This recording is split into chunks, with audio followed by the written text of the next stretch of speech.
I started dancing, around the 98 year. I was very young, and I started to really love the art form. But then when I moved to New Zealand, back in the day, dancing wasn't that big back in the day, and so we were forced to start our own group, because if we didn't do that, we wouldn't be able to dance. And so back then, when that happened, I started to become the director of the company. And so I had to do the dance part, and I had to do the directing part and the organizing part. And along the way, it just got really stressful. Knowing the moves and also running the organization. But the more and more I did things, the more and more I realized that I just really want to focus on the directing side and the managing side, which I also love so much.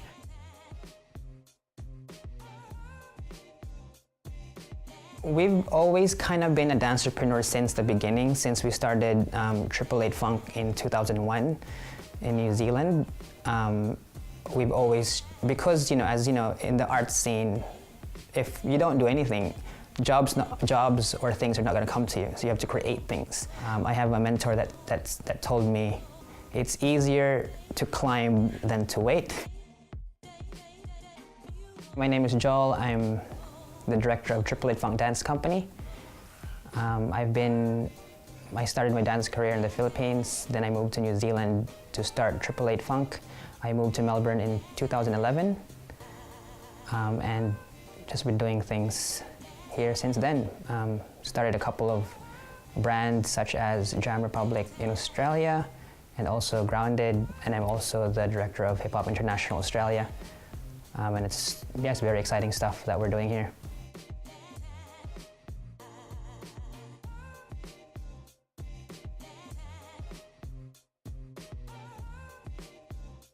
So for the past 24 hours, I've just been thinking about the event from top to bottom, thinking what could go wrong. I'm pretty experienced with running events and I have a good team, but some of the things you have no control of, so I always kind of just find a loophole somewhere, and I kind of just run the show in my mind over and over again.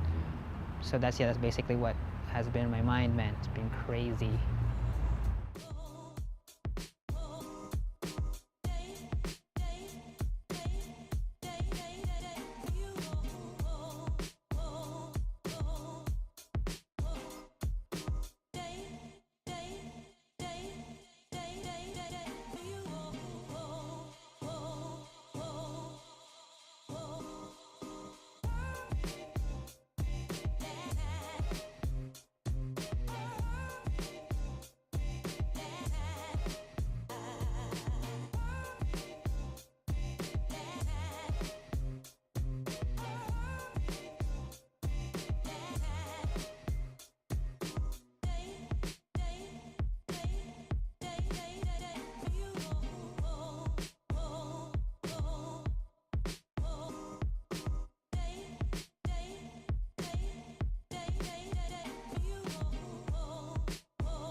Dancerpreneur is a name or a brand started by one of our crew members, Alex Gray, and it's a concept of being a dancer and doing things differently while impacting the community as much as possible. When Alex and a few of us spoke about the concept of Dancerpreneur, it was really exciting, because we are very into the entrepreneurial world as well, the world of personal development. Personal development is a very important aspect of my life. I get really excited when I wake up in the morning because I get to see another podcast or read another book or learn something new. I get excited when I go to a seminar because I know I'm going to learn something. I'm excited when I'm driving because I know I'm going to be listening to something that I'm going to learn from. But only ever since maybe 4 years ago. Before that, I had this, I would say just regular mindset where I just kind of live day to day, with the concept of work hard, what your parents say, work hard, and then save up, and then just keep doing that. Work hard, save up, work hard, save up. Until I met some really important people, mainly successful mentors in the other industries, such as, again, the entrepreneurial world.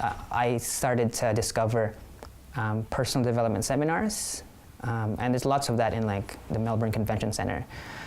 And since then, I'm like, dude, these guys, like, people like, let's say, or online gurus, for example, like Tony Robbins or Robert Kiyosaki or those guys. And understand, once I really got into their teachings, I realized, hang on, we can actually apply all these things to the dance world. And so that's totally amplified the things that I've done since 4 years ago to now. I found a lot of things that they do, especially business people or entrepreneurs in particular, that they have this concept called disrupting in a good way, meaning changing the old ways but making it better. So it's like a disruption. So for example, it would be like who or what disrupted the taxi industry is Uber. So we wanted to kind of take that concept into the dancing world.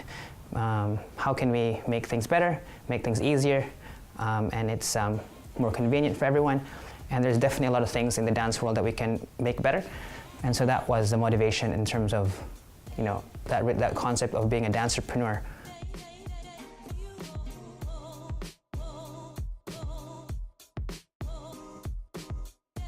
One of the first things that I would say is very dancerpreneurial is the event Grounded.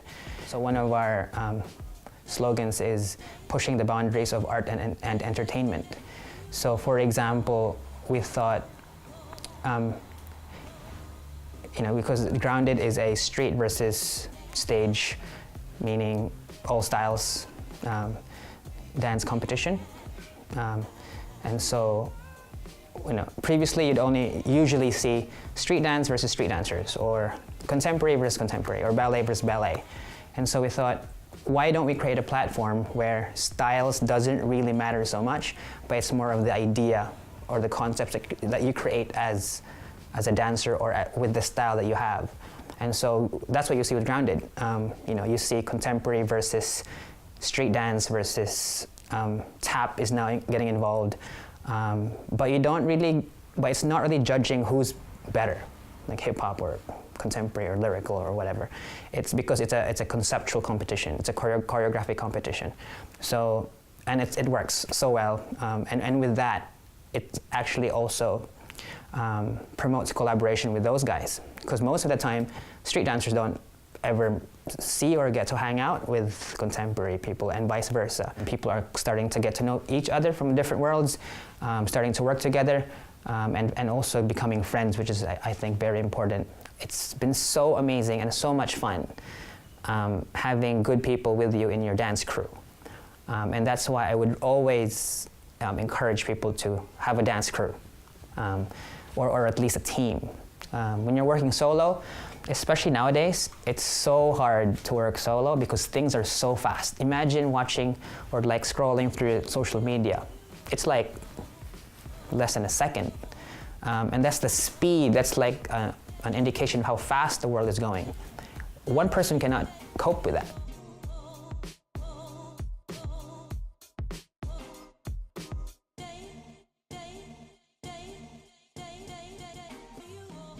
When people hear about our ideas, they've been very excited about something new. However, things are harder to explain because it's new. People are not used to it. So I guess some of the hurdles is being able to explain it properly and also in a simple way, because you don't want to like make it too complicated. I would always usually encourage people to come and see the event or see the platform, or and that's been a little bit tough, but I think the more and more people see or actually experience it live, it gets easier.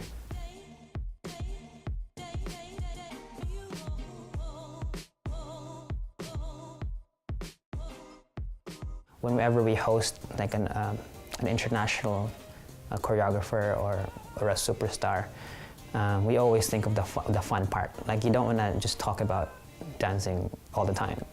So, so for example, we hosted a party for Lady Gaga at one point in New Zealand.